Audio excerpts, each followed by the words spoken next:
ఇంటి నుండి ప్రవక్త అయిన నాతానును పిలిపించి, నేను దేవదారు ప్రాణులతో కట్టబడిన నగర్లో నివాసం చేయుచున్నాను. యెహోవా నిబంధన మందసము తెరల చాటున ఉన్నదని చెప్పగా, నాతాను, దేవుడు నీకు తోడై ఉన్నాడు, నీ హృదయమందున్నదంతయు చేయుమని దావీదుతో అనెను. ఆ రాత్రి దేవుని వాక్కు నాతానుకు ప్రత్యక్షమై ఇలాగూ సెలవిచ్చెను, నీవు పోయి నా సేవకుడైన దావీదుతో ఇట్లను, యెహోవా సెలవిచ్చినదేమనగా, నా నివాసము నాకై ఒక ఆలయము కట్టించుట నీ చేత కాదు.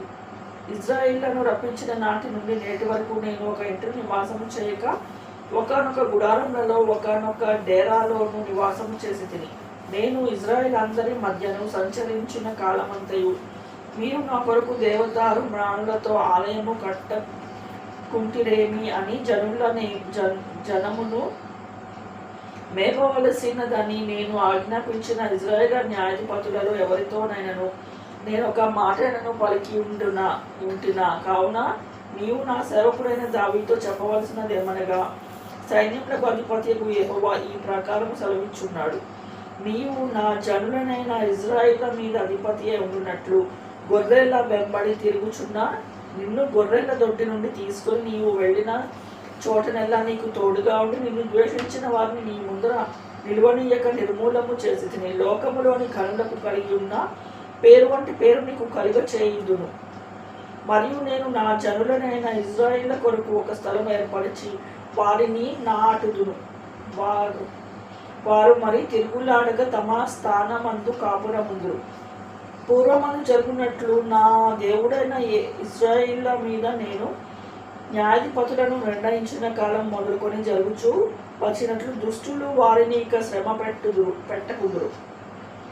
నీ పగ వారి అందరినీ నేను అణిచివేసేదను. అదియుగాక యెహోవా నీకు సంతతి కలుగచేయనని నేను నీకు తెలియజేస్తుంది. నీ జీవిత దినములు తీరి నీ పితరుల యొద్దకు నీవు చేరునప్పుడు నీ కుమారుల వలన కలుగు నీ సంతతిని నేను స్థాపన చేసి అతని రాజ్యంను స్థిరపరచినను. అతడు నాకు ఒక మందిరమును కట్టించును. అతని సింహాసనను నేను నిత్య స్థాపన చేసేదను. నేను అతనికి తండ్రినై ఇందును, అతడు నాకు కుమారుల ఇందును. నీకంటే ముందుగా ఉన్న వానిని నా కృప నేను చూపక మానినట్లు అతనికి నేను నా కృపను చూపక మాను. నా మందిరమును నా రాజ్యమందును నేను నిత్యము అతని స్థిరపరచదను. అతని సింహాసనమును ఎన్నటికీ స్థిరముగా ఉండునని అతనికి తెలియజేయును.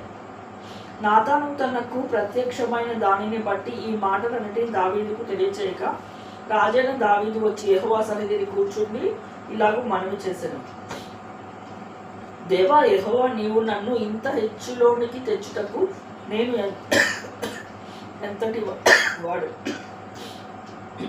నా ఇల్లు ఏమాత్రపుది?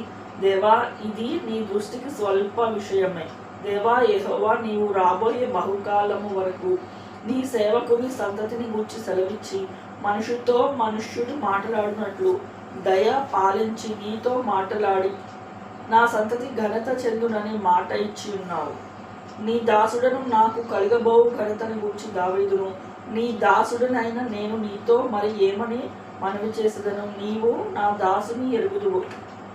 యెహోవా నా దాసు నిమిత్తమే నీ చిత్త ప్రకారమే ఈ మహాఘనత కలుగున నీవు తెలియజేసి ఉన్నావు. అతని నిమిత్తమే నీవు ఈ గొప్ప కార్యము చేసి ఉన్నావు. యెహోవా, మేము మా చెవులలో వినినదంతయు నిజము. నీ వంటి వాడెవడునూ లేడు, నీవు తప్ప మరి ఏ దేవుడునూ లేడు. నీ జనులైన ఇశ్రాయేలు వంటి జనము భూలోకమందు ఏది?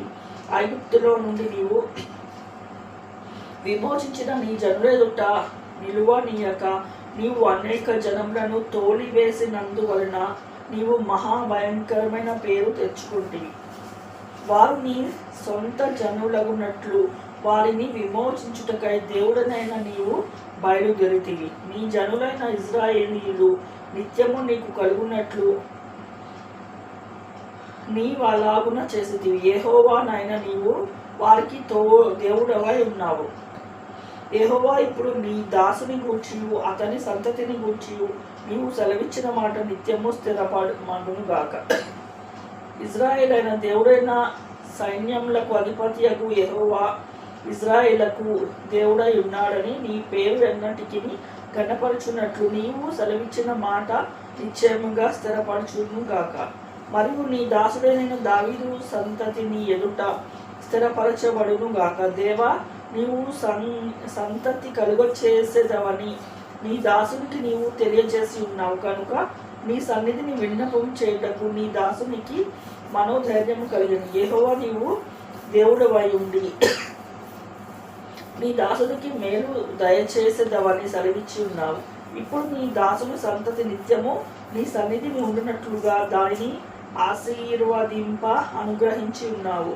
యెహోవా, నీవు ఆశీర్వదించిన యెడల అది ఎన్నటికీ ఆశీర్వదించబడి ఉండును.